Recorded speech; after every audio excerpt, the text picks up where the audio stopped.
All right. Well, I want to welcome everybody to the Empower Grief Journey podcast. I'm your host, Chris Mamoni, and I'm an acceptance coach that helps people heal from grief, loss, and trauma to discover their self acceptance and step into their personal power.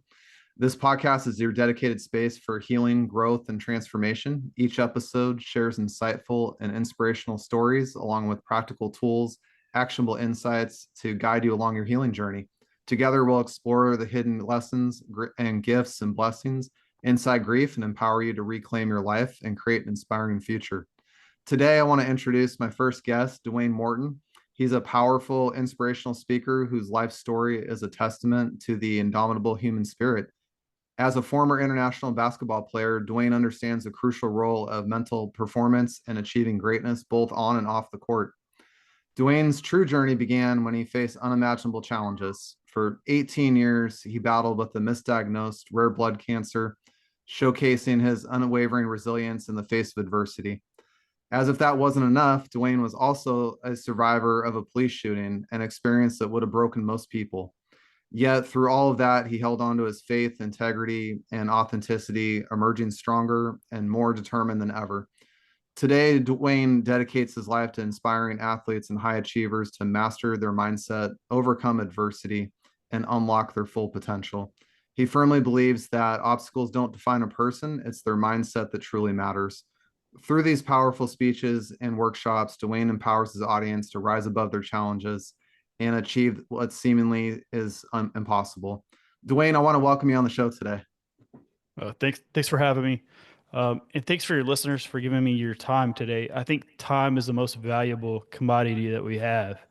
And so when people give me the time, whether they're watching on a replay in the morning, the afternoon, or evening or night, like I just want them to know that it's from bottom of my heart, it's complete gratitude toward them. So I just want to thank them for taking that time away and listening to me share some stories. And then, Chris, man, thanks for having me on your platform, and thank you for your friendship. Hey, you're very welcome, man. I'm really grateful that we got to met recently. Your story I found very inspiring. I talked to a lot of people and groups on Facebook, and you have just a very unique story, and you've had a very close call with death on two accounts, dealing with cancer and also dealing with a police shooting. So I'm really excited for my followers and my listeners to hear your story, not just about what you went through, but also your healing process and your grief journey through those two things. Because, there's a lot of people that don't get to experience cancer, and certainly most of us don't experience a shooting like that in our lifetime. So please, if you could, share your story with us, and then I really want to get into learning more about how you work through your healing process and kind of what that taught you along the way, and what you've learned. Yeah. So I think the best way to explain is the basketball part to get to that part to explain the challenges, but also to understand like where the mindset, where the resiliency and the persistence and determination came from.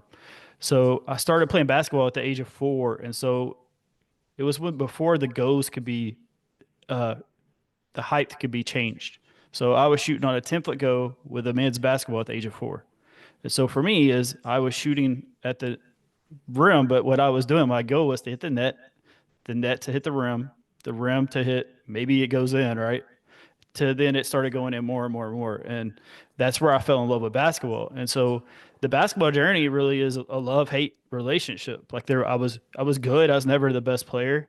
And then how I got overseas was I didn't play my last 2 years of high school. So my path is completely different than anyone else's for the most part. And so I didn't play professionally. I went and played on a mission trip.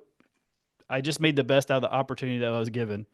And I was lucky and fortunate to get hooked up with an agent, and then I hurt my knee. Um, but there's this one part of the story while I was overseas that I tell, and I'll briefly just tell because I mean we want to get into the grief part. Um, but this is really the reason why I've been able to push through these challenges. I met this 5-year-old boy, and he had not eaten in 3 days, and yeah, and he had been eating rocks, so his belly doesn't hurt. So just to let you guys understand is like that broke my heart, but it also gave me what I feel is my foundation or my core value of gratitude is that Other people are having things worse than what we are. And then the other part is our nightmares are some other people's dreams. And so for me, when I hurt my knee, my career was over. Challenge was like, well, life goes on. Like, right. Same thing when I was diagnosed initially with the blood cancer, I was given 5 years. And so for me, I would decided, hey, I'm not gonna have a wife, not gonna have kids. Like I'm just not worried about those type of things. I'm more worried about like legacy type stuff of, how could I help people to do other stuff, and do other projects. And lucky for me was I had a friend who's a physician, and he said it's about 15 years, Dwayne. He's like, it's about 15 years. It's like it's more than 5. So I at least knew I had a little bit of a window of opportunity. The shooting happened in 2022, and so I thought I would already be dead. That was what I was thinking because I got diagnosed in 2006. And so in 2022, it's May 16th, 2022, I was involved in a police shooting as a bystander. Now, this happened. It was a very tragic day that day. A police officer lost his life. Somehow, police missed a search. A criminal had a hidden gun. The criminal took the gun out, shot a cop. There was a shootout between the two, and the truck that I was driving by that day, a stray bullet hit. And if that C pillar's not here, I'm not here. So if it's an eighth of an inch to the left, it kills me. Eighth of an inch to the right, I have a 3-year-old niece that is in the back seat in her car seat. So, and then in 2024, it's actually it's going to be 3 days until it's, no, actually, so it'll be a month, on March 8th. So about a month, I found out I was medically misdiagnosed. And so, yeah, no, it still is crazy and insane and miraculous all at the same thing. But here's the thing, Chris, is like with miracles, man, whether they're big or small, they're still miracles to God. We put the size of them. Um, and so 2024 was just a healing journey for me, where I learned different healing modalities that helped me grow and heal at the same time. And so I'm really looking forward to how you can question it, but I feel like that's the best way is explain the whole journey, to explain how I got here. And then through that healing part, I realized, oh, there was something that I wanted when I was diagnosed that like I can now build, in which that is the show up to win part that I own right now, is that program, that coaching program. So, share something with me about that process that you were for a long time there. It sounds like you were misdiagnosed with that blood cancer, and then all of a sudden you get this news that I wanted to ask you about that. Did they say, "Oh, you don't have that," or it's a different type of diagnosis? What came out of that moment for you when you got that news that you were misdiagnosed? How did that impact your mindset? 'Cause it sounds like you went from I may not be here in 5 years, and who knows, and now I'm focused on legacy. But when you got that news of misdiagnosis, how did that make you feel? Walk us through that thought process you had. Yeah, so it's kind of ironic. I got a brand new doctor. He was my seventh doctor, by the way. So if you're all into like numbers and stuff, he was my seventh doctor that saw it. Um, he came in and he said, "This is going to be really hard for me and really hard for you." And I was like, "What are you talking about?" And he's like, "I don't feel like you have this." He goes, "I believe you have either sleep apnea or COPD." And he was like, "Do you smoke?" I was like, "No." He's like, "Well, so it's more than likely sleep apnea." And I was thinking like, man, are you sure? That's the first thing. So like God granted me a miracle. The first thing I said was, "Are you sure?" And also I feel like I was in such a mindset of dealing with the police shooting because I was dealing with PTSD and survivor's guilt. And so I really that had been wrapped me up like the whole time.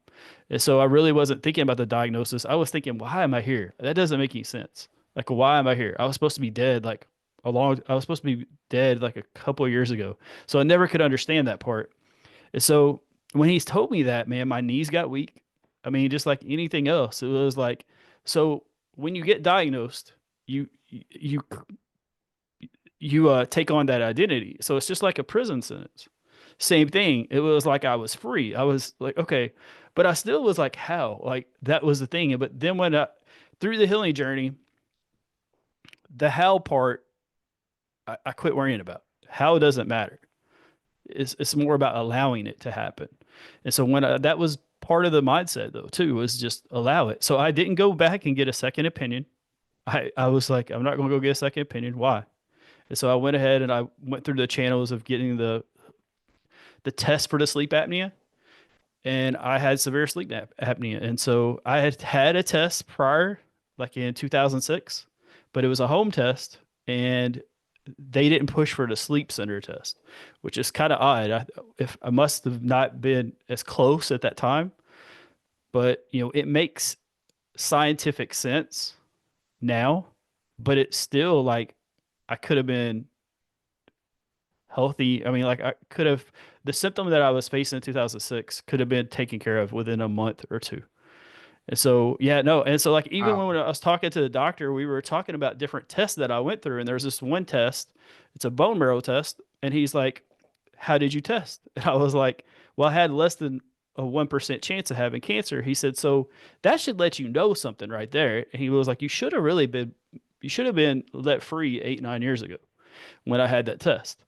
And so just to let people know, like I talked to attorneys, and attorneys were just like, look, you're going to spend $10 to get about $6 back. So if you want the accountability, it's worth it. But if you he's like, there's what's going to happen is you're not going to get any money. It's going to go to the insurance company because the insurance company was paying basically on a fraud account. So they'll get paid first.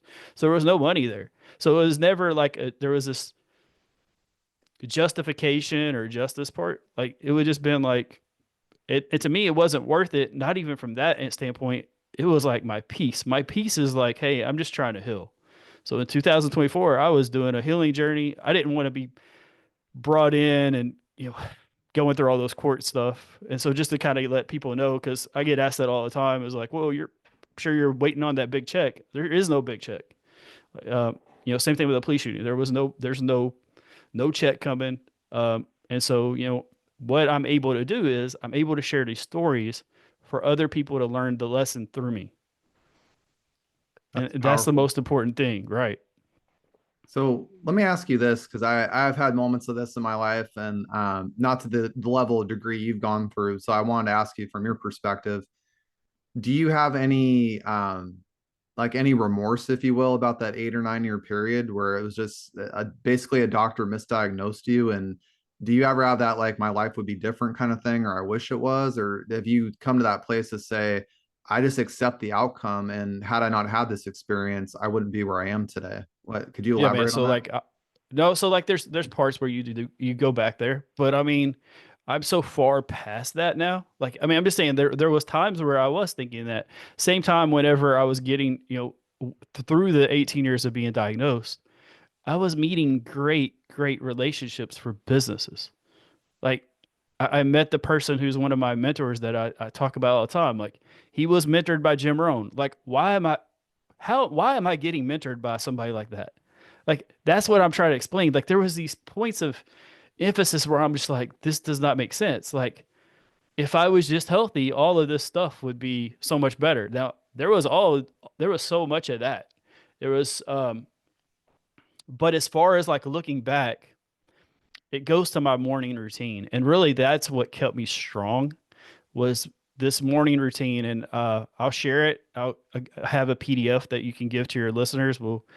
Uh, but it's called Dwayne's Daily Plan of Attack. And so it's these four things. The first thing I do every day is I thank God for that day. Thank you for waking me up. So my very first step is gratitude. My number two step is I played a lot of basketball. I'm beat up. I've had like two knee surgeries, so I just take time as soon as I wake up to just kind of stretch and just make sure that my body's ready for the day. So my second step is self-care. So my third step is I take these big I just when I put my feet on my feet on the ground, I think about left foot, right foot. And because it's like it's really more my left knee, my right knee. I just want to make sure because I've had surgery on both of them. And so I think of it from a runner's mentality the rest of the day, left foot, right foot. And so this is one of the reasons why I went into my morning routine is I can't focus on the past because I'm not going to go anywhere. So I can glance at it. And so I do. I do glance at the past like everyone does.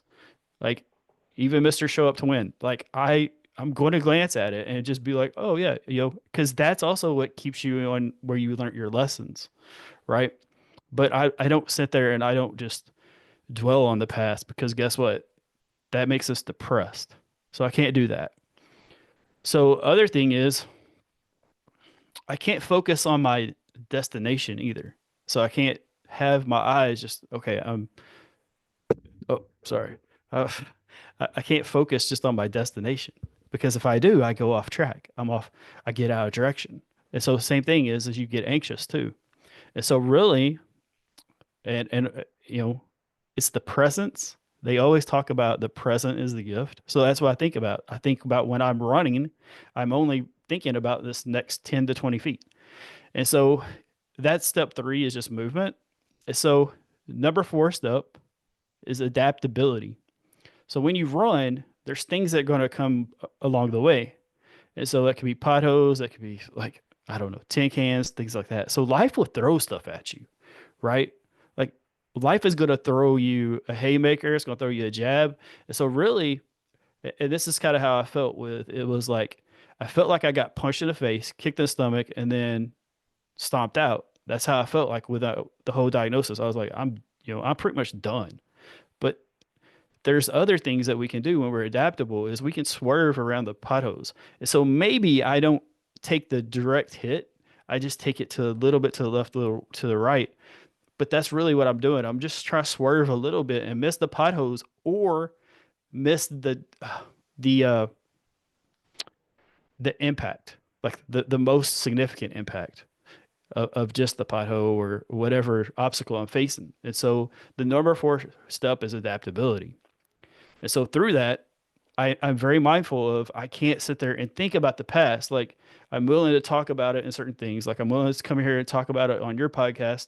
I'm willing to come talk about it like in my book, but I'm really not, I don't want to stay in that negative connotation. And I also don't want to stay where I'm thinking, oh, well, if I did this, this would happen.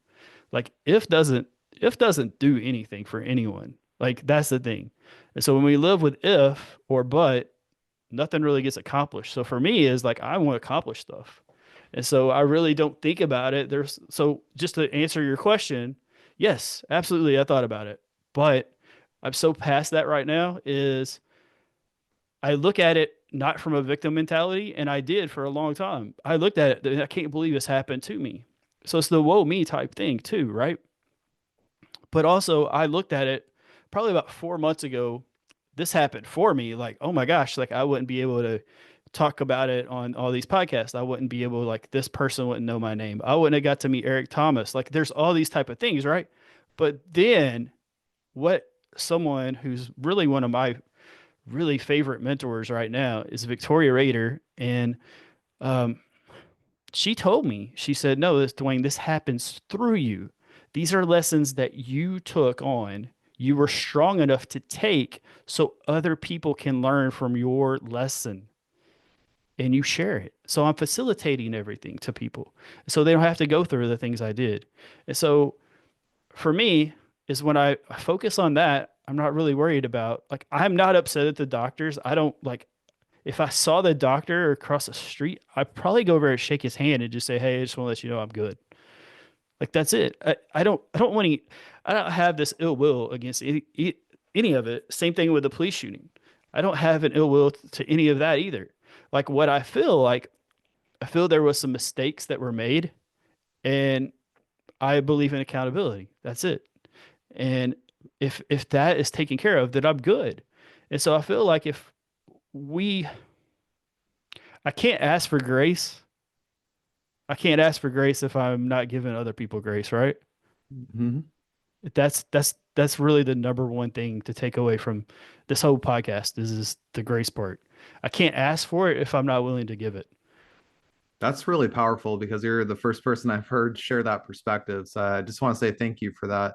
Um, Something you mentioned while I was listening to you talk about this last section, the thought about acceptance came over, and I'm a big person about acceptance, coach. And part of what I teach people on their grief and loss journeys is that acceptance doesn't mean you like it and you get over it. It doesn't mean you're just okay with what happened, but it's just taking things for what they are, not what you think they are.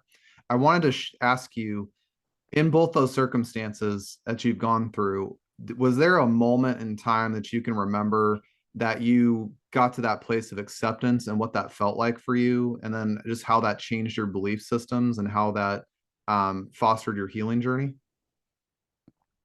So the acceptance part, I feel, came after I was able to get some type of peace. So for me, the acceptance part was helped by going through hypnosis. To make that trauma from a level 10 or level 9 to where it was neutral, so I wasn't having to always deal with it. Like right now, me and you can have this conversation, and as soon as this podcast's over, I can take a nap. Like in the past, I wouldn't do that. I would have been really upset afterwards. And I've been like, man, I can't believe that happened. Like it would get in my head. And so that's the thing is, even with someone with an extremely strong mindset and who had been mentored by some of the top people in the game, was still struggling because that's what happens. We get into our limiting beliefs. So my acceptance was, it was easier to accept when I was able to have some type of peace or calm with it. And so I think that's what I would tell the listeners is if there's something that you're struggling with, if there's a way for you to find that peace and calmness, the acceptance comes. It also comes through talking and going through coaching and going through mentoring or having a mentor. Like that type of stuff is what you've got to do. So for me, I went through traditional talk therapy and I'd done it twice before, and with the shooting, it just didn't work. And so I was like, I wasn't willing to go to talk therapy through the misdiagnosis. I was just like, I'm gonna sit here, talk about it, get upset having to drive there, get upset driving back, and that session doesn't really even help.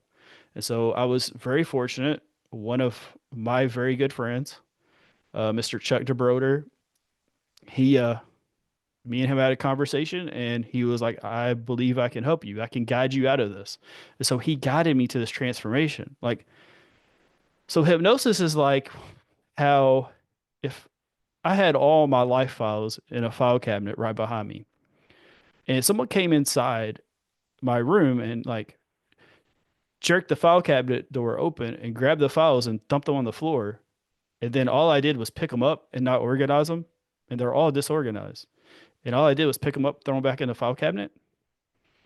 That's what we do every day when we go through traumatic situations. So you have to be able to allow your body to process it and also allow someone to guide you to organize the files again because your nervous system is so much in shock.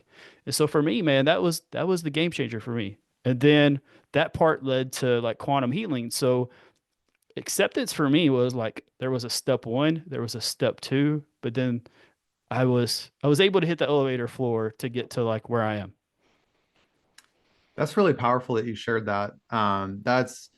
I think you said it really well, and it's a perspective I haven't quite hit on yet, but sharing that when you can find a level of peace with what's happened. And I think that's, I'll share really briefly. The trauma stuff I've gone through, I've struggled with that a lot personally, and I finally came to that place that you talked about, where when you do find that level of peace, again, it's not that you say it's okay and you forget about it and move on. You're just literally accepting that situation for exactly what it is, not what you think it is, and you're not taking those things on. You're just allowing yourself to be an observer of that situation. And I was going to ask you too, because I don't know much about hypnosis of any kind. I don't know much about that context, but if you could share a little bit more about that experience. I know you said it's kind of like somebody going there and dumping the files all over the floor and you reorganizing them. Is hypnosis something that is like a one session thing or 10 sessions? What was that experience like for you, and how did you see that progress unfold as you went through hypnosis? Okay, so mine was like a one stop shop, but like I still do it because, but what I would say is like my first experience with hypnosis with Chuck was a recording. He gave me a recording and said, listen to this. This is on a Saturday night. And the hypnosis session was either on a Monday or a Tuesday. I can't remember. I can't recall which one. But what happened was I listened to the MP3 that he gave me. And this was just kind of to prepare myself. I was able to receive my most confident self, which is when I played basketball overseas. My my posture changed. Like, yeah, no, my posture changed. I sat center chair every time. My posture had always been like I was slouch all the time. I'm just saying, like I was it it, it made plenty of sense. I was hiding. And so when that was able to be unveiled, that's where, but the most significant change is how I walk. Like I learned how to walk by walking on my toes. I do not walk on my toes anymore. And so whenever I saw my mom the next morning, my mom told me, she was like, I feel like I have my son back. So out of everything, Wow. that's off of a recording. So there's levels to him to the hypnotist too, like right? Like how good they are. Like Chuck is a master hypnotist. Like he is a master. He people who are friends with him that know like Tony Robbins like, are part of Tony Robbins team, like see him as a peer. So that just kind of give you a little bit of like, hey, this guy is a top notch guy. Um, and then that Monday or Tuesday, I met with him for a session. And one thing that is like, I used to be deathly afraid of snakes. And now I can observe one. I actually that day I observed one in the pond right by my house. Like normally I would have been creeped out. Like I would have got cold chills. And that's the thing is like it allows you to be okay around the surroundings of the things that you're most uncomfortable. I mean, it here's the thing. That snake in the pond isn't going to bite me from the pond, right? It's just not but like it didn't say, "Hey, Dwayne, go pick up the snake and try to like agitate it." It's possibly going to bite me then, right? But like I could observe it. It's not gonna harm me from 100 feet away. You know, even get 20 feet away, it's really not gonna harm me. And that's the thing is like our fear, and this is why hypnosis is really so works so well. Our fear is to protect us. And that's the thing is like if a bear came into this room, I'm in trouble. So I need to be able to react. But if a bear is like 200 yards away, I just need to observe it. And that's the thing is like, but when we were given these beliefs, these limited beliefs to keep us safe, it was more think about everything being simple like a caveman day, right? These were like true fears. Whenever, you know, we didn't have public speaking. How many adults right now are if they were given a raise, would they be willing to get up in front of their colleagues and give a speech? Probably 10% of them would. Yeah. Like even given a raise, like a significant raise that they want, like they're not able to do it, like they're scared to death. And it's to keep them safe because guess what? Back in the day, when we were like caveman tribe, you got to think it from a tribe perspective. If you were thrown out of a tribe, you pretty much were on your own and you couldn't do everything on your own, right? So that's the way you got to look at it. You got to understand the reason why certain things that we act and we react the way we do is to keep us safe, is our survival instincts. But our survival instincts, life and civilization got a lot more complex. Yeah. And that's really that's the issue. That's the issue. And so things like hypnosis and then like um, quantum healing that like I'm working with right now, like that's the things that like actually kind of give us that even type of circumstance. And so you know, for me the hypnosis was I actually went to the go to the location of the shooting that week and shot a video for Eric Thomas, and I never gave it to him. I was so just to let you know, like I went to the location of shooting, the one that like I just did the Facebook Live like this week, and I'm doing this global press release video. I in May or June, I won't say it was the end of May, I went there for the very first time, and I was like, was it uncomfortable? Yes. Was it? I was scared that that event would happen again. I wasn't. I just was like, it just felt creepy. Yeah, Does that that's make some. sense? Yeah, that makes sense. Something I learned on I went through a lot of narcissistic abuse when I lost my son that whole time, and something that I'm glad you said that going back into that environment can cause a lot of feelings, and I think a lot of people, um, it's hard for you to go back to certain places where you've experienced trauma because your brain a lot of people don't understand your brain is not meant to make you happy. It doesn't know how to do that. So you have to teach it how to do it. And so your brain, though, is really wired to keep you safe. So if you put yourself, like you said, going back to the place of that shooting, the first thing your brain is thinking, is this going to happen again? Is there a threat here right now? Do I need to be concerned about this? Is it safe? Your brain goes to all those things automatic before you can even have a chance to think. And so it's really hard when you're going through trauma to relive. I mean, even to be able to look back on things and not necessarily relive it, but to tell your story about it and not have those feelings come up as harshly as they do. That's a very hard thing to do with trauma. I know on my trauma journey, I had to look up a book about CPTSD, complex PTSD, because I couldn't break thoughts of things that happened to me. I just couldn't do it. And I found out our brain will stay stuck in fight or flight mode in severe trauma. So things like you've experienced a shooting.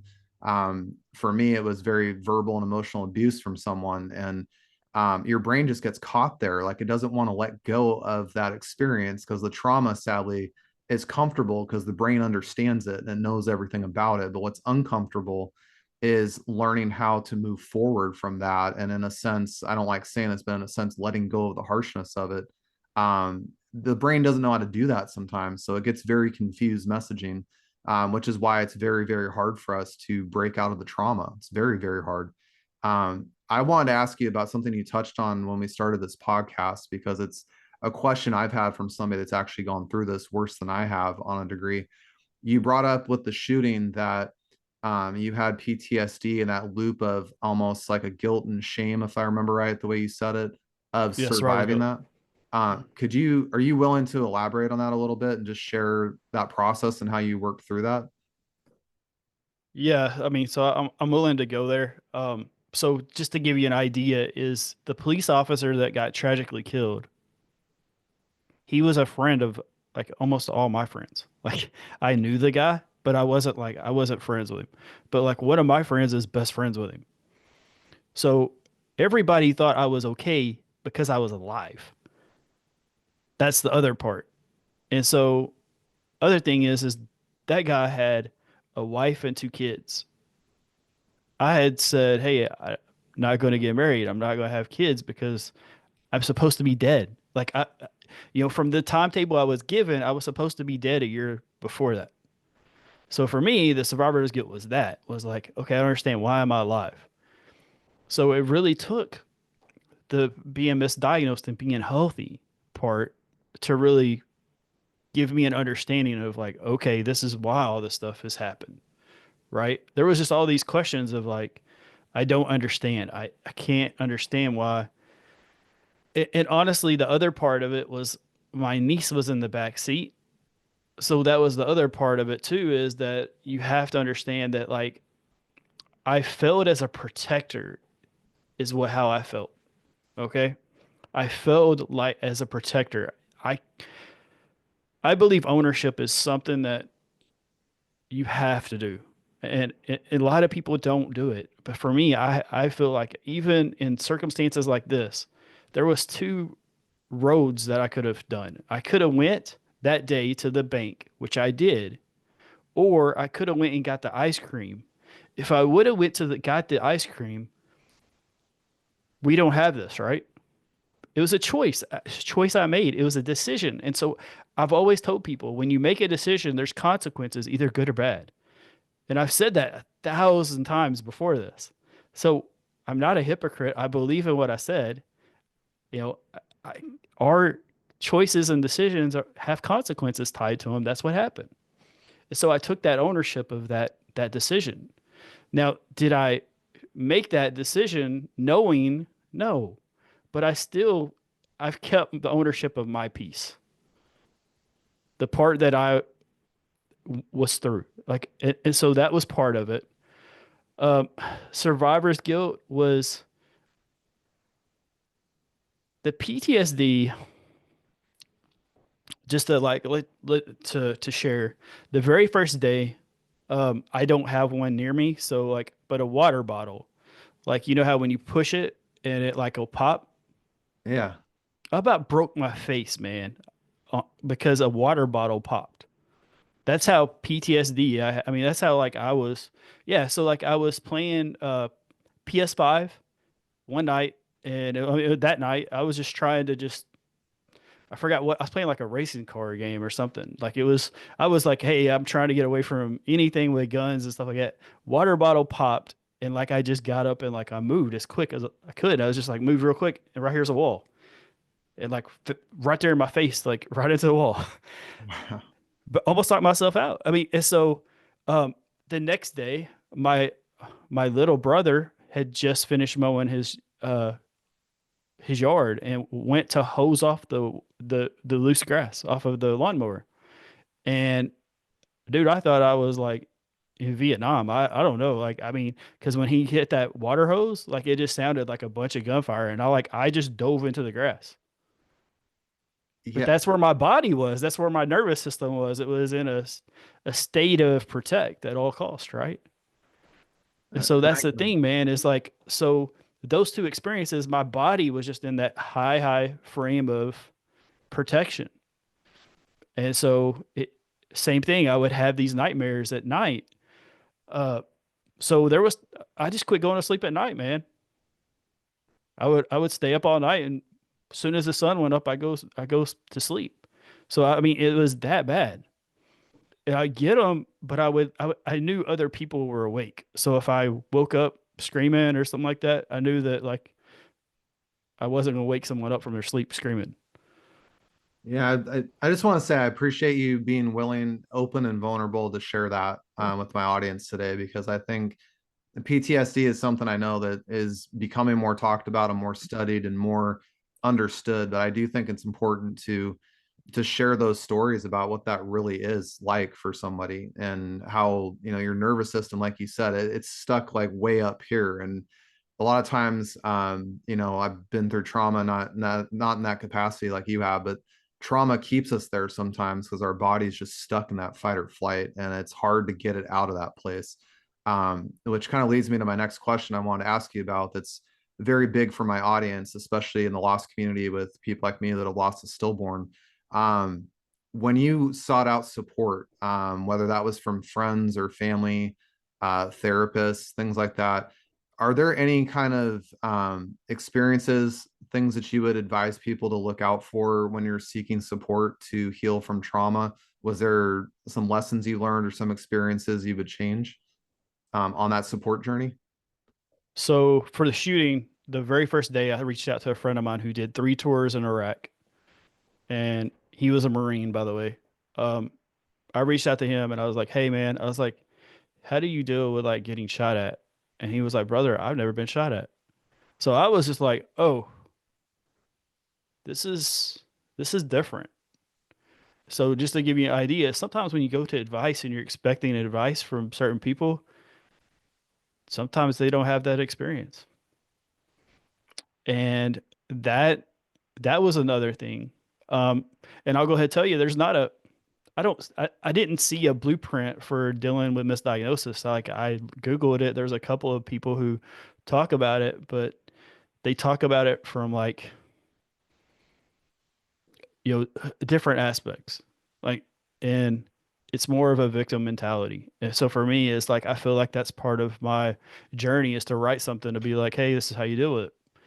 And so um for me, I would say this. There's two ways to go about whatever you're dealing with. There's what I would call a root cause way, and then I'd call there's just the regular symptom way. If you want to deal with the symptoms, then go through the regular Western medicine type stuff. Go to your local physician, get the prescription, get sent to talk therapy, and you probably have about a 50-50 chance of like coming out on the other side of it. But more than likely, you're probably going to have another symptom of something else. That's just how I feel. Or you can actually go to a root cause. It might actually cost a little bit more, but like it's more a holistic way. Like I said, hypnosis for me, I feel is a game changer. There's other healing modalities that I believe in. Quantum healing is another one, which for me is like I know one of the most world renowned experts. So, of course I want to say her, but that's the thing, man, is like there's other type of stuff out there to actually get to the solution and not the symptom. Those root cause solutions. And so if you were dealing with like I'm dealing with, I would say go to hypnosis. Same thing. Like with you, talk therapy at some point, you're talked out. You're just Yeah. talked out, right? And so this is really a solution rather than to cover up the symptom. So I feel like that would be my advice, but I would pray about it. I would meditate on it. There's things that like you can do to get that peace and that calmness to do things like that because you're not aware. What I can tell you is my journey with hypnosis was not like what you see on TV. This wasn't where you take a watch and blah blah blah, right? And then there's such a bad vibe on hypnosis, and the reason why is they don't want everyone to do it. I mean, and that's part of it. Like, unfortunately, because guess what? There's this huge pharmaceutical company, these companies that make millions and millions, or, sorry, billions and billions of dollars, right? And that's the other part of this. So to answer your question, do what you feel is best. Your intuition's going to guide you, but like there is actual solutions rather than just I got to cover up the symptom. And so some people they want to go to their doctor and for me, man, like I even when I was in the where I was diagnosed, I put trust in other people. What I decided ever since the misdiagnosis is I trust myself. I trust my intuition, I trust my discernment, and I'm going to allow that to dictate where I go. But if I can handle the root cause of the issue, I'm going to go to the root cause and actually find the true solution to the problem. Yeah, I think to elaborate on what you were discussing earlier, when I've gone through bouts of depression and when I went through the losses I went through, everybody said, "Oh, go to therapy or you need therapy." And I'll be honest, there's a time and a place for both. I don't see one or the other is bad necessarily. I see that therapy can be very helpful for you to revisit past issues and try to talk through them in a new light. Um, I myself found myself in therapy, and I got to a point where I just said, I'm just tired of reliving this, and I almost can't. Kind of like you said, like I could relive the shooting, I could relive this, but what's the point? I'll find myself upset.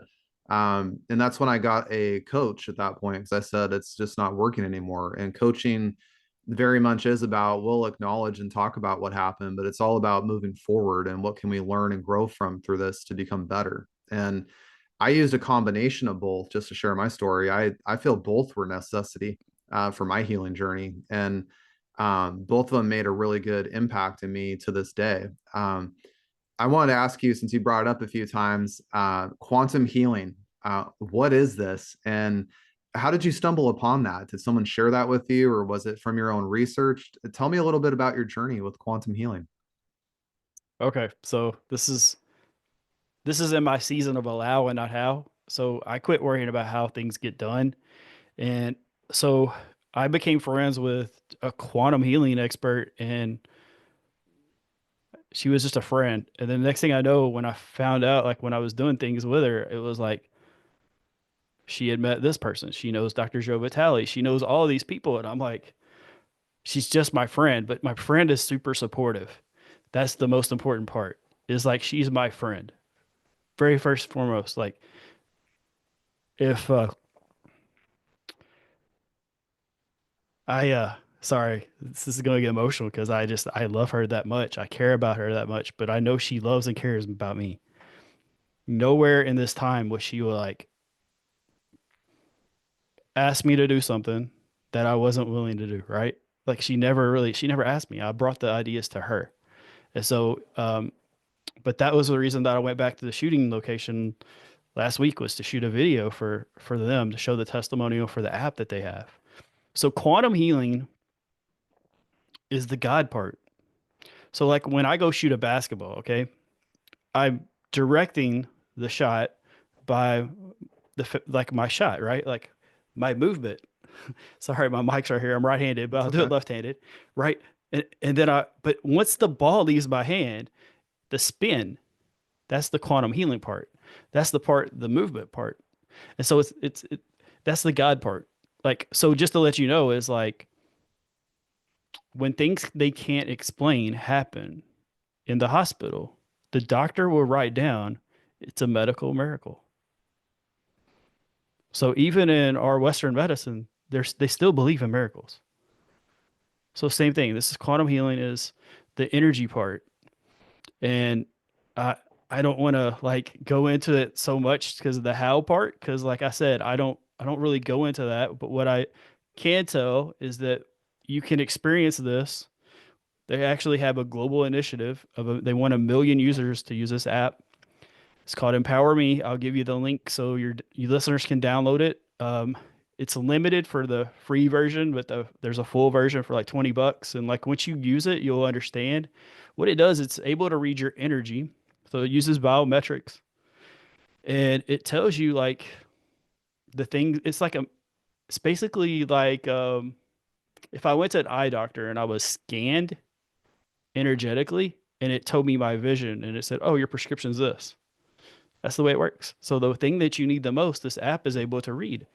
I mean, and so that's the thing is like this energy stuff's been around for a long time, Chris. It's just that a lot of us are not aware of the power of it.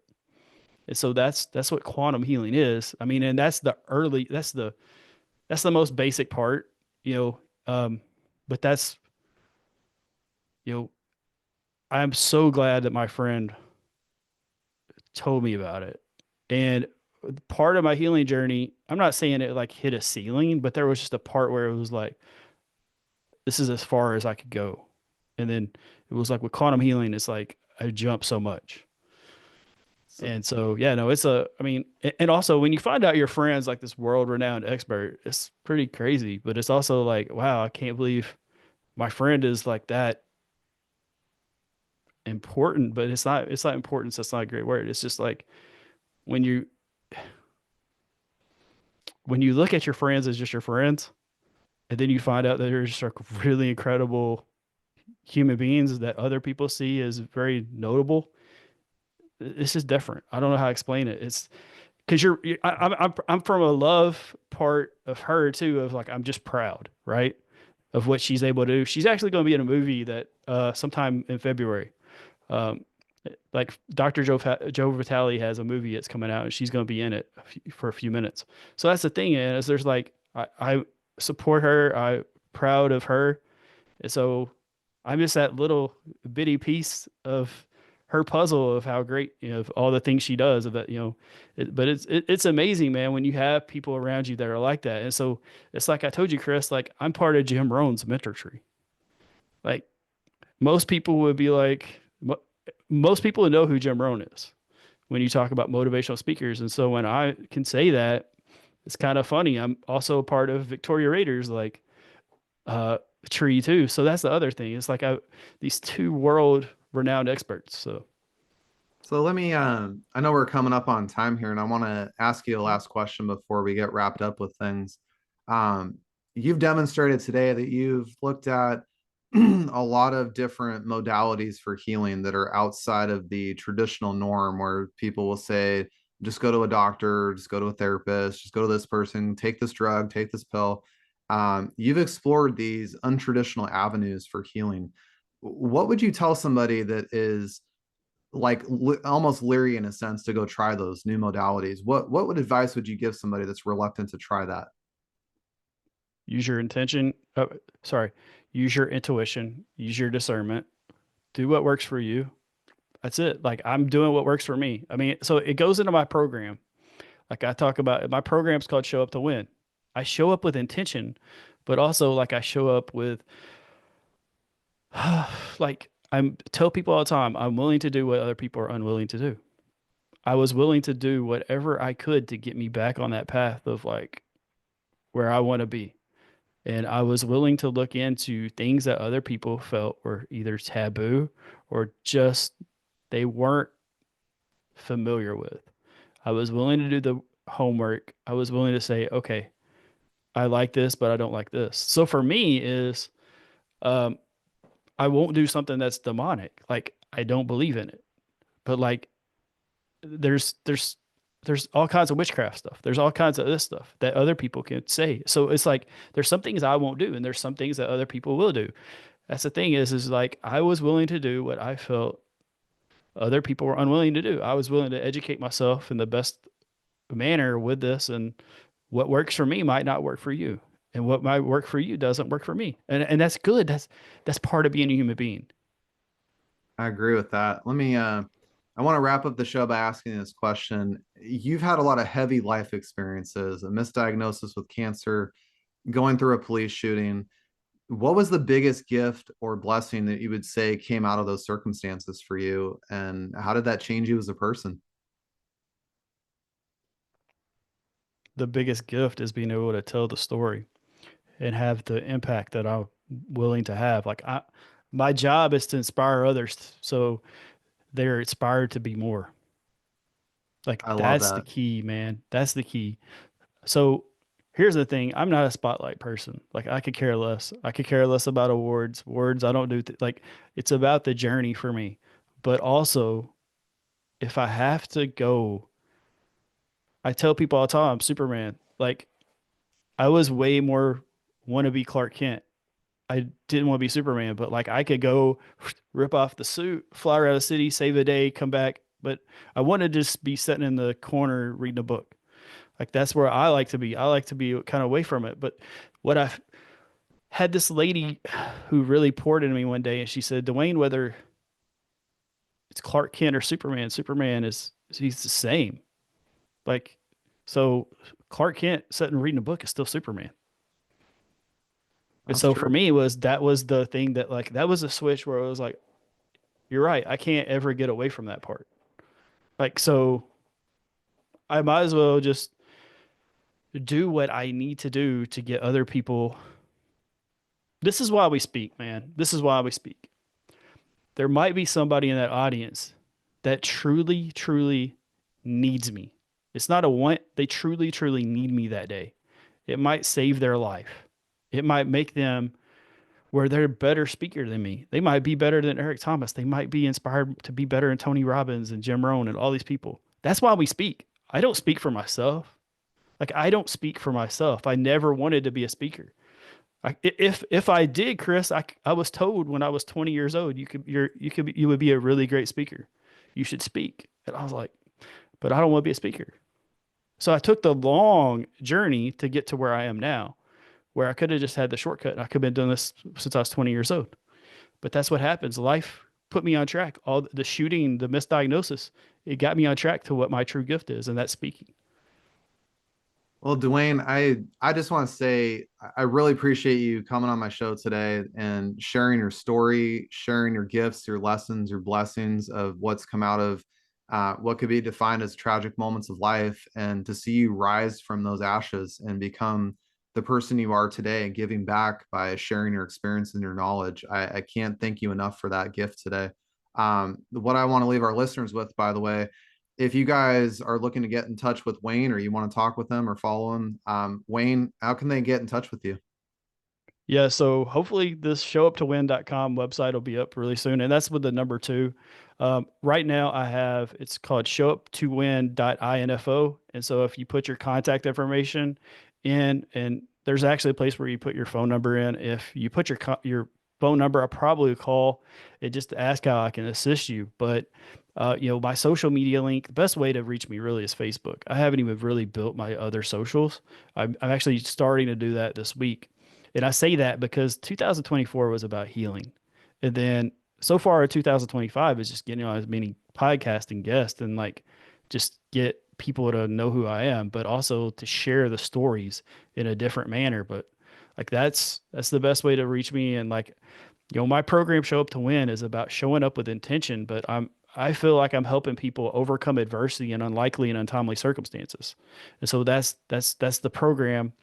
And so, but any way I can assist you, like please reach out. Please feel comfortable enough to know that you said, "Hey, I heard you on Chris's podcast." Like, reach out. Like, don't feel like, "Hey, you're a stranger." Like, no, like you probably have an issue and you're looking for a solution, and I probably have a solution for you. And so, like, please don't ever feel like you can't reach out. That's the thing. I appreciate you saying that, Dwayne. Well, I'm going to let everybody know this has been a fantastic episode for the Empower Grief Journey. Dwayne, thank you so much again for sharing your story and all the lessons and gifts that you've shared with us today. I'm sure this is going to touch people in ways we can't even imagine right now. And it's also going to be helping some people that are going through similar challenges to what you and I have faced on their journey in their life. So I really want to say thank you again. For everybody that's listening, by the way, this podcast is going to be on Podbean and also on my YouTube channel. So I'll be able to share a link with that on my Facebook platform. Other than that, stay tuned for some more episodes from the Empower Grief Journey. I'm going to see you guys next week.